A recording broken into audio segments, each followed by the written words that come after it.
to A Counselor's Journey to Private Practice. I'm here with George Ramos, Dr. Ramos, and we're going to get into the topic of starting a private practice in home base, right? Home base is what you do, what you're known for. And then we're also going to talk a little bit about your immigration work. How you doing, George? I'm doing really well. How you doing, Juan? Thanks for having me. Yeah, thank you. Before we hopped on, you were telling me how tired you are and how you were up till like 7 in the morning. So I Yeah. was like, man, that's wild. Yeah, it's because my practice is only me, I tend to really put my full effort into it, but I got to do better with my sleep situation, but I'm going to get there. That's good. Yeah. Mine, I remember when I started, it was like that. And it feels like sometimes you just got to grind and hustle. And, back when I first got to graduate school, I'd be up 2, 3, 4 in the morning, like typing blogs, creating templates, just doing like all of those check boxes to Mhm. make sure that something is growing. Sure. Yeah. And I think, I'm here in New York City, right? So there's a lot of competition. There's a lot of different avenues to seek. And obviously, whenever you market yourself and you get more business, that's great. But then there's more work to do behind that business. And if you're like a sole practitioner like myself, it all kind of falls on on your feet. So it can be tough, but I enjoy it. Yeah. So you're in New York, and kind of give a little bit of background story. How long you been up there? How long you been practicing? So I was born and raised in New York, and I graduated from Nye College in 2012. And once I graduated, I was pretty motivated. I actually was the first person to get my limited permit. I was the first person in my class to get my license to practice. So once those things sort of came into play, I really started to explore, well, what do I want to do with this license? And, the options weren't so great for my, lifestyle, which were working community mental health, which is not a bad thing, but, I kind of didn't really want to work for anyone else. Or the other options were to work in a private practice under someone else. But I decided I really wanted to work for myself. But, I had some barriers such as being able to get an office, pay rent on the office, pay for advertising. And it kind of really left me in a tough spot. So then, therefore, what I did was I decided, you know what, let me try in-home mental health counseling. Paid $30 on Psychology Today, printed up some literature, got some intake forms, and that was it. I was kind of off to the races for like literally $30. I was able to Nice. start my practice. That's a good way to do it. I think sometimes a lot of clinicians, and I was one of them, and you're upstate. I'm in North Carolina, so that price difference, I hear so many stories of people saying it's expensive to live up there. You Yeah, got to have a good job. sure. And I can imagine competition there because it's probably so saturated, dense area. Yeah.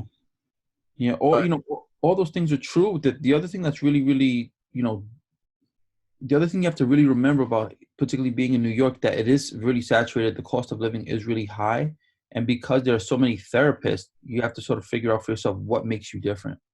How is George Ramos different than George Rivera, who's doing counseling right under me, right? I yeah. think they don't really teach us in graduate school. And if you don't have an entrepreneurial tilt to yourself, you'll really struggle when you are looking to launch your practice. That's a good point you make there. They don't teach us that in graduate school. I think they do a good job. At least I felt, my experience in graduate school, currently in doctorate school, it's a good job with this is how you can be an ethical professional clinician. This is how to apply CBT or whatever, style you want to implement in your practice. But then with questions like yours, I can't afford rent, but I want to have a private practice. What do I do? You can get stuck. How did you get unstuck? How did you take that leap to say, I'm about to go into somebody's house and provide a clinical service? Well, I had a bit of an advantage where I did child welfare for 10 years before switching over to mental health counseling. So whenever you're in child welfare, right, you're going to people's homes, you don't know them, you're talking to them about very uncomfortable topics, sometimes even removing their kids, right? So in my case, I had been to every sort of home in every possible condition, talking about all these different scenarios and situations. There wasn't really much that was going to frighten me. And I also worked in Harlem in New York City, which is a beautiful area of Manhattan. But there are some of the areas are challenged relative to socioeconomics, and those certain communities have these unique barriers to care, and that can sort of play itself out into the population. Anyway, so after I graduated, I figured that maybe I can give this a try because I actually had done it in my internship. Mm-hmm. and I was really nervous, but the investment was so low. Just going on Psychology Today, and literally in my first, so many people when they launch their practice, you're putting whatever thousands of dollars in, and then Yep. maybe in your first year or maybe I don't know first few months you are profitable, right? Where you're actually cover your expenses, and now you've made yourself a dollar or two. In my case, I was profitable on my first visit, right? There were Yeah, I see that. there are things that are trade backs for that, such as when I'm doing in-home mental health counseling, maybe I can't see 8 or 10 clients like you may be able to see in an office, but I also may be able to charge a premium that other clinicians may not be able to charge, which will put me at the same space and the same net, but then my gross may be actually higher because my overhead is zero. Yeah, I see that. Yeah, you're right. Because here, like my the office, you can see my door. Hopefully, you like Beautiful office and it. beautiful door. It's an awesome door. Yeah, It's got it a little is. door knob. Best door I've seen all day, actually. There we go. But you're right. I used to do intensive in home, and I would go into people's homes, and I would always think like, okay, I'm in this house for X amount of time, then I got to drive to the next one. But if you're charging a premium, then and your expenses are low, then you can compete with the individuals in the office. And there's another tilt to that, which I think a lot of clinicians don't know. And again, they don't teach you in graduate school, which is when you start to launch your practice and you accept private insurance, if that's what you want to do, you'll have what are these things called CPT codes where you can bill for services, right? And you have location code is like 1, 2.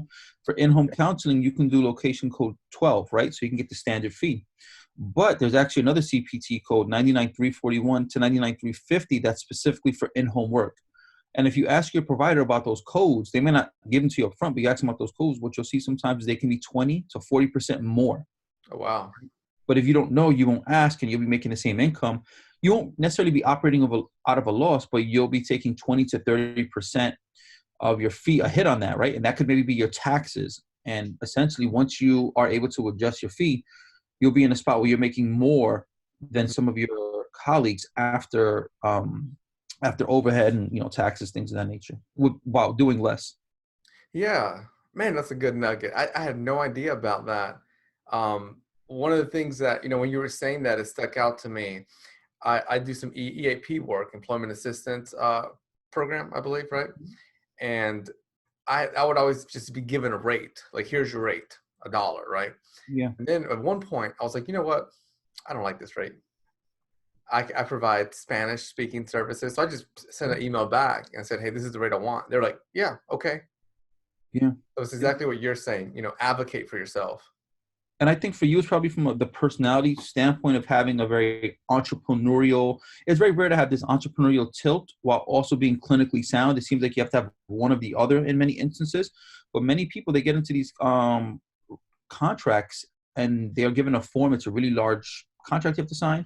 And Oh, we sort wow. of say, okay, well, that's what it is. And for instance, when I first started doing treatment and I tried to get on insurance panels, they actually said, no, we don't need you. We're saturated in your area. And what I interpreted that to mean is like, well, you're not special. What makes you different? Yeah. And I emailed them back. I said, hey, but I do this in-home counseling thing. And they said, tell me more. And then they essentially put me on the panel, and I'm the only person that takes insurance and does in-home counseling with my immediate area. I like that. I know you didn't do this off the back, but it kind of seems like if you're all the way in graduate school, already developing that mindset of entrepreneur, clinician, who's your ideal client, where are they at, and how can you meet them while still taking into account expenses, Yeah. earnings, etc. Yeah. And, the thing with counseling that I tell my students now as a professor is that we do really good work. It's really valuable work, but it doesn't require you to be a martyr. Yeah. Right. And I think you still have to. I love helping people, but I love having I love paying my mortgage. I love being able to get my wife a meal. I love being able to maybe get my wife a pair of shoes and my daughter some things as well. And I think what happens is we really value our work and our training and our investment, but then sometimes we forget how to monetize that investment that we've made, and really kind of try to seek out the respect we deserve and quantify it in terms of what our fee should be. Absolutely. That's something, when you're sharing it, I struggled for years really pushing away and against that mindset of you're a helper, you're a supportive person. When you look at our field, mental health or psychology in a way, it's service based. You know, you got individuals out there, like just throwing one out, Gandhi, right? People that gave themselves to community, but it wasn't about the cash money. It wasn't about the dollar figures. But then, you know, you and I are parents, so we're going, I want to get my kids something, and it's Sure. developing and fostering that mindset. It's tough. Yeah. It's been tough for me. It's a journey, still is. Yeah, and you know, whenever I have other colleagues or I tell my students, I say, look, you go to your doctor, right? Doctor is a good fee, a good service for you. You don't leave thinking, well, maybe this would be a charitable experience, right? The doctors put a lot of time, effort, and he uses expertise or her expertise, and you want to pay them accordingly as they would like to be compensated. Same principle. Yeah. Being able to relate yourself to other professionals in the field, and, you know, saying I'm just like them, you know, providing an equal service, a supportive service. It helps kind of calm and ease that anxiety, I think, in most professionals in our field that haven't had that maybe undergraduate uh, education on business mindset. Now, I want to just add something here, Juan, for people who are listening and maybe thinking of doing in-home work. It's great work. It's the most intimate you can have with the family. It puts almost the therapeutic alliance in a hyperbaric chamber, and it like helps fortify it much more quickly. But there are some trade-offs. The trade-offs obviously are managing privacy, something you have to really kind of watch out for. As you go to someone's house, people have drop cams, wise cams, ring doorbells, and really want to ask people how can they help you manage their privacy? And you actually may have to sort of have that in your informed consent. So you want to make sure you if you're working with your lawyer, that you have documentation and you have certain things within your practice that are relative to in-home work. And then also you're going to have a lot of different scenarios, right? You're going to go into places, they're going to be like palatial houses. You're going to other places where it's like public housing. Is there going to be a place for you to sit? Are you okay with cats? Are you okay with dogs? All these different things. So the other part is that in-home counseling, you don't really have an office in a neutral location. So you have to use your own home to do some of your work. That can be a bit stressful, Yeah. right? And a very kind of in a very sort of sneaky way, it sneaks up on you, because I come home and I'm finished doing these meetings, and if I go to my spare room where I have my study at, it automatically puts me in the transference of going back to work. So you got to be somewhat disciplined there, because if not, you end up working till like 2 or 3 in the morning like me, and that's not sustainable. Yeah, I see that. Sharing those stories reminds me of the work I did in intensive in home. What would you say to clinicians out there that are kind of saying, you know what, I like that idea of going into someone's home, building that, what was the term you use? Hyper? Therapeutic alliance, kind of like Yeah. Because yeah, I will relate to that. When I did intensive at home, it did feel like that. I mean, right away, you're going into someone's home environment, and it's welcoming, yeah. um, versus what takes place in the clinical office. Takes a little bit longer, I would say, to get to that point. So our clinicians are listening, and they're out there. You mentioned psychology today. What else did you do to market yourself? What, you know, whether through platforms or to the people that you serve? So yeah, psychology today was big. Applying for the immigration, applying for the insurance companies and getting on their panels was really big. Also, something I did, which many therapists don't do, I don't know why. I looked up the 3 area hospitals in my area that have psychiatric emergency rooms. Yeah. I called their social workers and I said, hey, my name is George. This is what I do. This is what I offer. And then I actually had to cut that off because it was just so much. And what happens is, in many hospitals, unless you're able to get a discharge plan, they can't discharge the patients, right? Insurance wants the patients discharged. Patients want to be discharged, and the social workers want the patients to be discharged.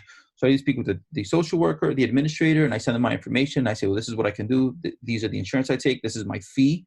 And what you'll see is that you'll have many motivated hospitals calling you because they'd like to get their clients discharged.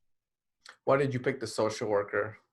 The social worker is usually the person that is the gateway to Mm. the services. And they're the people that usually help with the discharge prior to getting to the actual clinician.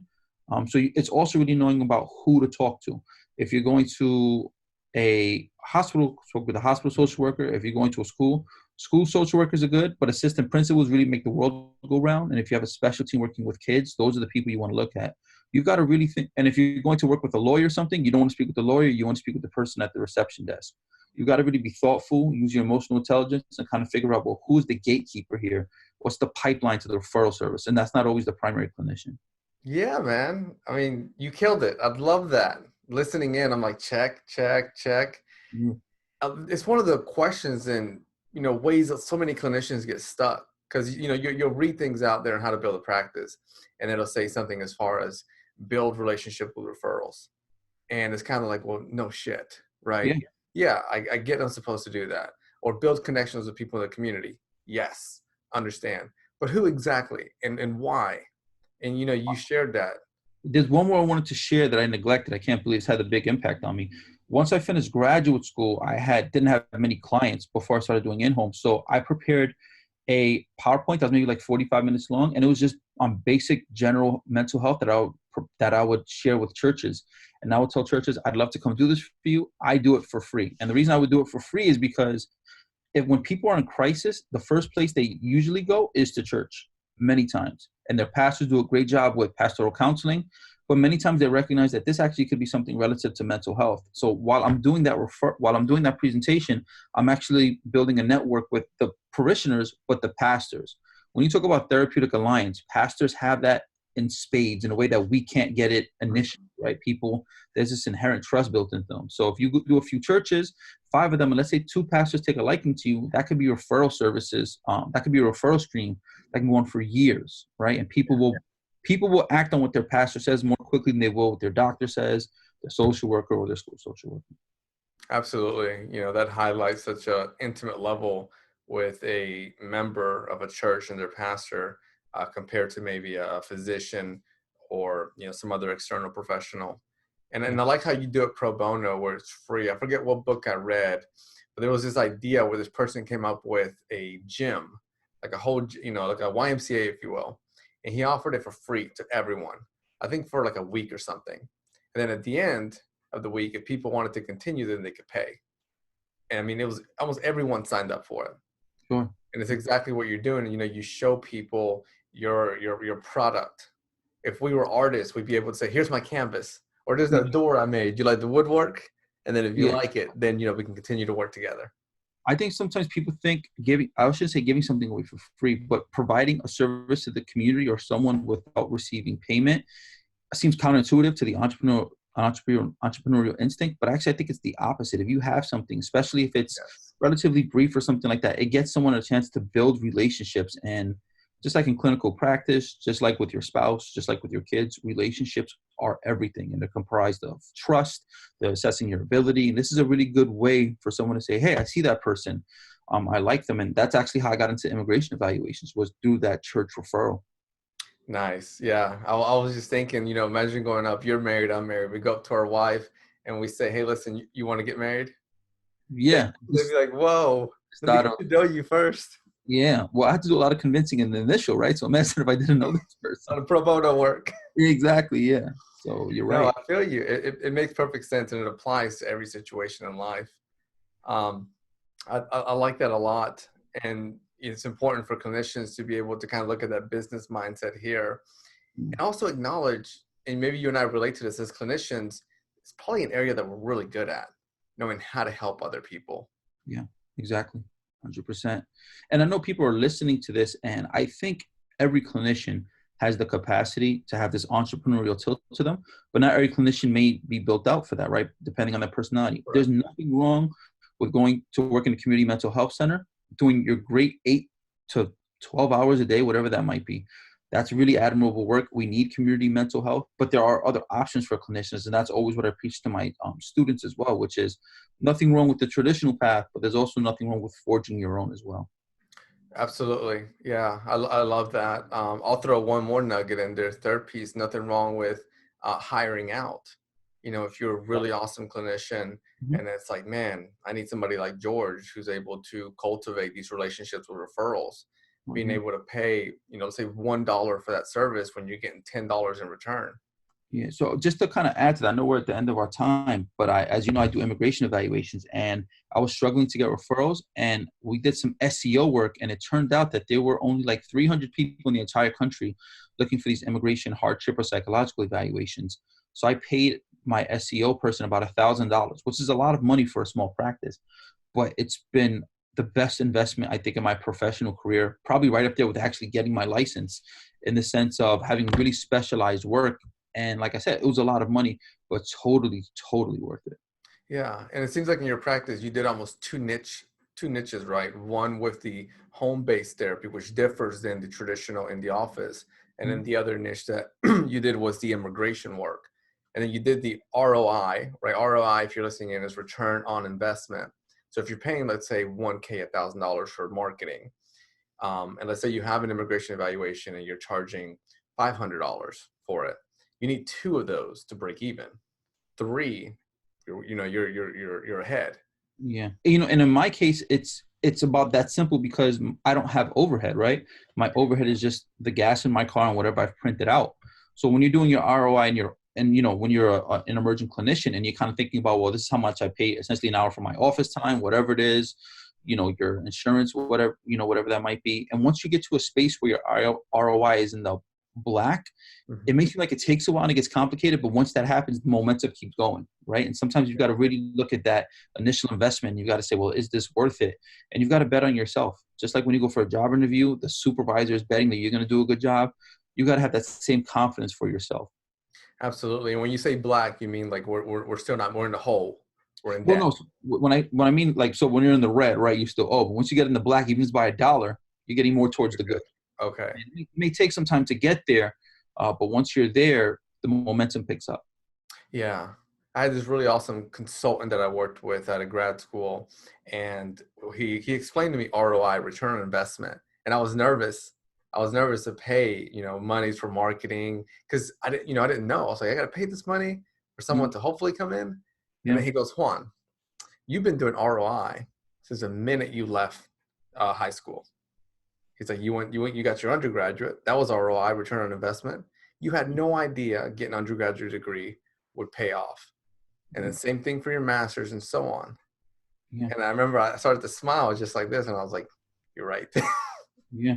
And really savvy clinicians like want to go to the next level. You can develop these trainings, these seminars, and if they're recorded, now you can collect income on those into perpetuity, right? Until they need Yeah, to be updated. So whatever you put out initially to make that product, your ROI will continue to go, right? Without you necessarily having to manage it. That's like gold standard.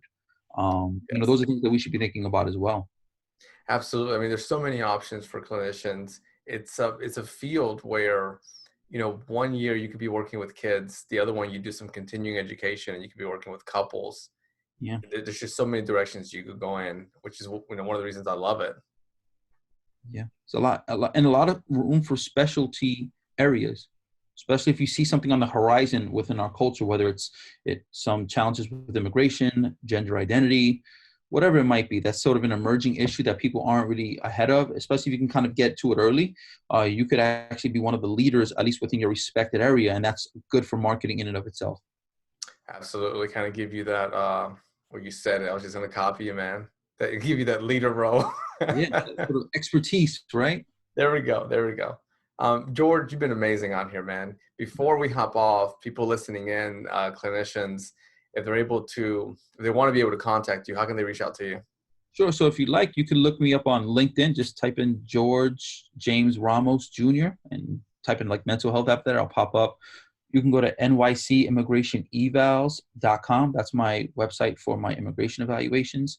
And those are really the best ways to get in touch with me. I really enjoy spending some time with you, Juan, and I love the fact that you're doing this for our clinicians. I hope it makes our field um, more appreciated. Yeah, I appreciate that, man. Thank you. It's been an honor, to communicate with you, to share space with you. Hopefully, people are able to, reach out and get things rolling. Thank you, Juan. I appreciate that. All right.